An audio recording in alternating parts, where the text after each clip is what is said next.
Hello, Genie OK Boomer here. Welcome to today's vlog. Today we're talking about oil, petroleum, and how the price has gone up due to this artificial shortage created by the Biden administration. I look fondly back to the days when we were, it seems like a long time ago, but it was really maybe only a year ago, maybe a little more, that we were energy independent. And in my area in Tennessee, a little bit outside of Memphis, I remember paying as little as $1.86 for gas, a gallon, when I would fill up my car, and then it was around $2. Now it's closer to $3. It's really, that's a 33% increase for you math whizzes out there. I'm not a math whiz, but that was a pretty easy calculation to do. I think I got that one right. Anyways, there's this shortage, and we have Biden on his knees begging OPEC to, produce more oil that we could be producing ourselves.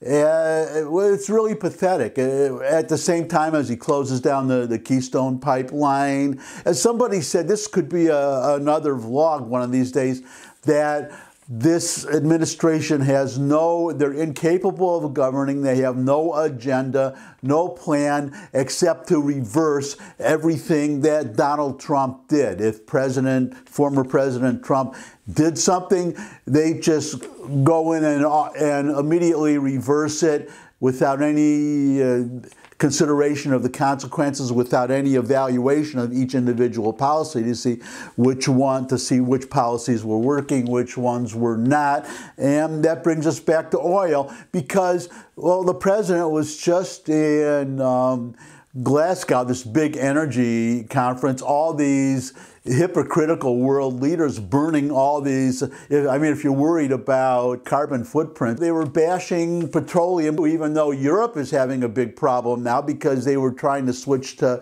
well, they did switch to wind energy or windmills, but the wind wasn't blowing.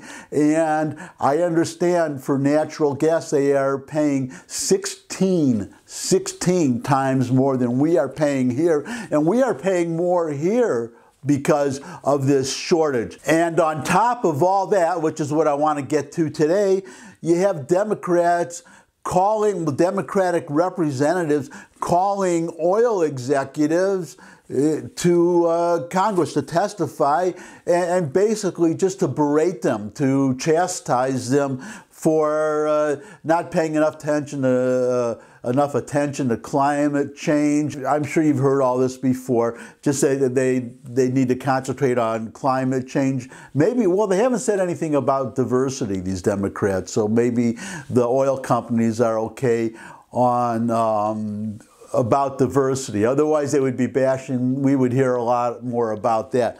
But definitely about how evil oil is, and how they called oil producers, oil executives, companies whose job it is to drill oil and provide oil and natural gas, to tell them not to do it. Well, we had something called prohibition. If you want them not to produce energy, just don't you pass a law against it, right? Amend the Constitution, and then nobody can produce energy, and we can all freeze, because that's the irony. They're complaining about the shortage of energy and that it's so expensive, at the same time that they're berating all these executives. So what I want to get to today, and by the way, I mean, you couldn't pay me enough today to be an oil executive.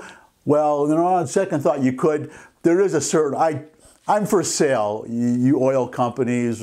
If you want to make me the chairman to take this heat from the Democratic politicians, make me an offer. Maybe I should be honest. Maybe there's a price. It would be in the millions, though. But Well, keep me in mind, because I'm semi-retired, but part-time, I could be a part-time oil executive. Anyways, Representative Byron Donalds, he's a Republican representative from Florida, 19th District.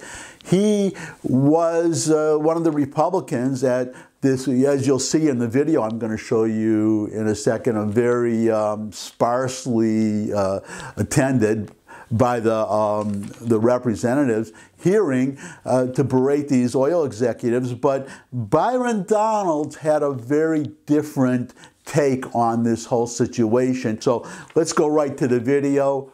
Watch. First of all, to the witnesses, the leaders of Exxon, Chevron, BP, Shell, I know that the climate activists in Twitter world, which Dave Chappelle says doesn't exist, and he's right, because it's just people who have nothing better to do but type on their keyboards, and we do it too here in Congress. But let's be very clear, you need an apology, because what I witnessed today was just rank intimidation by the chair of this committee. Trying to get you to pledge on what you're going to spend your money on is a gross violation of the First Amendment.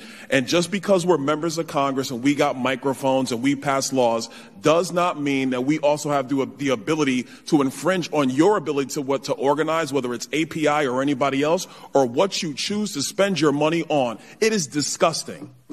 It is absolutely disgusting. Somebody needs to go call Merrick Garland, tell him to get in here and watch the intimidation that came from this very panel today. Because this is not about defending big oil or defending big anything. It's about defending the ability of people in our country to be free, say what they want, think what they want, spend their money how they choose. And if we're not going to be any better than the Chinese, how do we ever expect to beat them on the world stage when we're cutting our neck when it comes to energy production, while they are burning more coal, they are burning more oil, they're increasing their emissions, and they're not showing up in Scotland?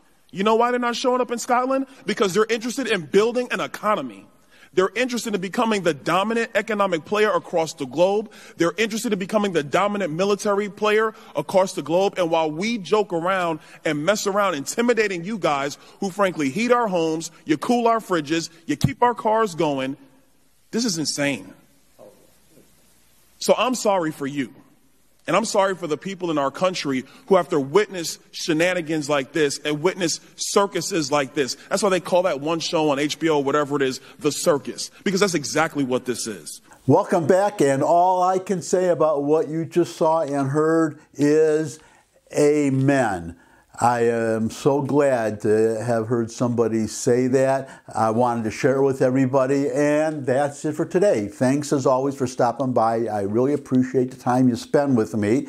If you have any comments, questions, suggestions for future topics, there's a comments section below the video. You could share the video with anybody you think would like it. You could subscribe. I love getting new subscribers, but most of all, come back and see me again. I would love to see all of you again. Look forward to seeing all of you again. And until I do see all of you again, bye.